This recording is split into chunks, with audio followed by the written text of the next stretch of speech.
voudrais juste ajouter comment... Donc nous, on est juste producteurs, et là, aujourd'hui, il y a plein de producteurs dans la salle, et si on en est là aujourd'hui, c'est parce que c'est tous de notre faute. On a tous laissé les gens gérer à notre place, qui ont des multicasquettes partout et qui bloquent complètement le système. On s'aperçoit qu'aujourd'hui, quand on voit un peu les responsables de certaines boîtes, il y a des boîtes vides, et c'est les mêmes qu'on retrouve partout. Il suffit d'aller sur Internet, on retrouve les mêmes noms présidents de sociétés différentes. Donc on voit des gens qui sont présidents à France Agrimaire et qui se trouvent présidents d'une société d'huile, de palme ou de différentes huiles. Et je ne vois pas comment ces gens-là vont pouvoir nous défendre, quoi. Donc il va falloir, si on s'est aperçu, des gens ont bougé peut-être à leur façon, moi j'avais jamais rien fait avant, donc c'est facile de parler.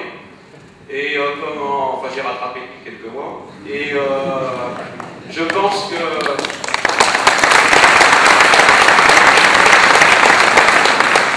Si on veut que ça bouge, il va falloir arrêter de marcher comme ça, quoi. Il faut arrêter, il faut se relever un petit peu, et puis dire, c'est fini, on s'occupe de vendre notre produit. C'est pas la peine de travailler la tête baissée et puis de ne plus gérer le restant. Les conseillers ne sont pas les payeurs, et il va falloir se bouger tous ensemble. Donc si on peut avoir une organisation qui marche, c'est pas à travers un syndicat, ça on l'a vu, que ce soit n'importe lesquels, c'est pas un syndicat qui réunira le monde à travers une organisation, c'est plus une association. Ça c'est certain. Donc il va falloir que tout le monde se bouge. Quand on demande aux gens de signer une promesse d'adhésion, c'est pas un engagement terrible dans un premier temps, il faut être juste prêt à se dire est-ce qu'on veut continuer dans le même système ou on veut bouger. Donc il va falloir un maximum de promesses d'adhésion pour mettre cet office de lait en place. Et puis n'attendez pas à voir si le voisin va signer ou pas, prenez-vous en charge et puis que chacun bouge. Alors, autant il faut que les producteurs se bougent, autant il faut que les élus et l'État se bougent aussi. On n'a pas besoin de gens qui nous fassent des discours.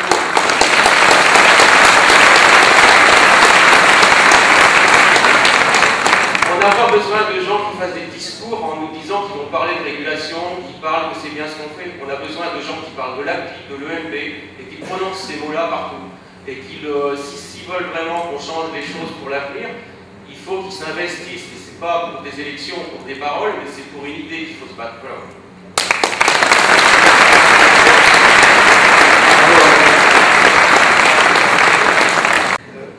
Juste au sujet de l'office du lait, par rapport à ce que disait André, aujourd'hui la tendance pour l'office du lait, et c'est peut-être un peu ce qui diffère, mais bon, comme je vous disais tout à l'heure, l'appli est jeune et on est en train d'élaborer et de perfectionner l'office.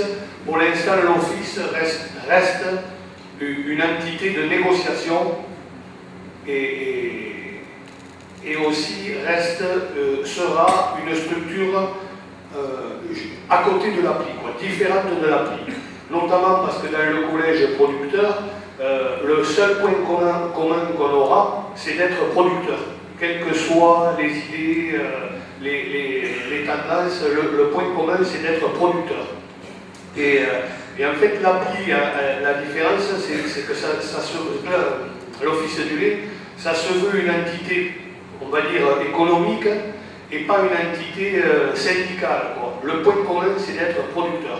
Ce que je voudrais rajouter aussi, c'est qu'on a vu un cabinet spécialisé de haut rang de juristes pour nous aider dans l'avancée de l'office du lait. Le point important, parce qu'il y a eu débat, mais il faut absolument en parler, c'est pas la structure juridique qui va faire la force de l'office du lait. Ce qui va faire la force de l'office du lait, c'est la masse. C'est le nombre. Plus on sera, et on rejoint presque là le lobbying, hein. On sait qu'on a 92% des consommateurs avec nous. Ce qui est important, c'est de pouvoir arriver un jour au ministère en disant, messieurs, voilà, on représente ça, est-ce qu'on est représentant, oui ou non, des producteurs de lait? C'est ça, et ça ne passe que par un volume des adhésions. C'est la chose principale. Et la dernière chose que je voudrais dire par rapport à l'EMB, c'est dans l'esprit de l'appli, ça a toujours été ça. En fait, je dirais, l'EMB, c'est nous.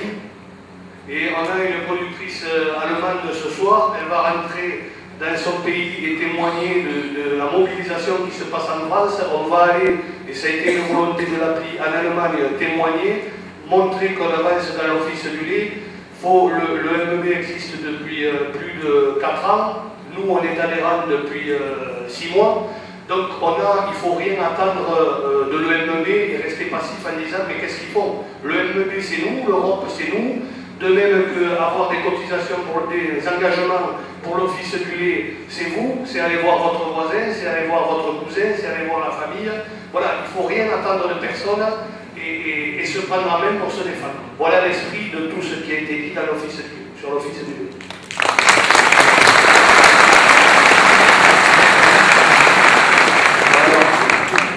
L'office du lait va se mettre en place, mais il va se mettre en place dans un cadre légal qui a évolué, parce que vous avez dû entendre parler que la loi de modernisation agricole, notre ministre de l'Agriculture l'a présentée au Conseil des ministres dernièrement.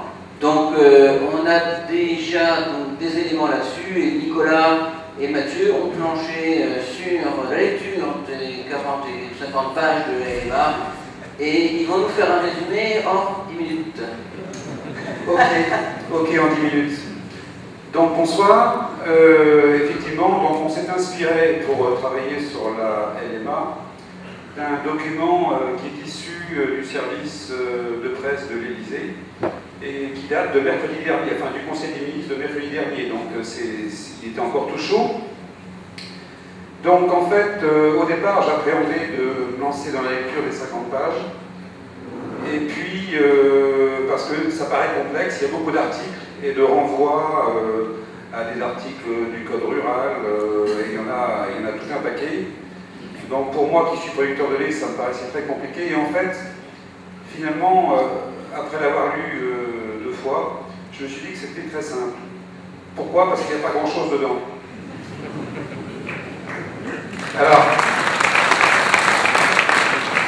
il n'y a pas grand-chose dedans, mais l'esprit en lui-même est bon.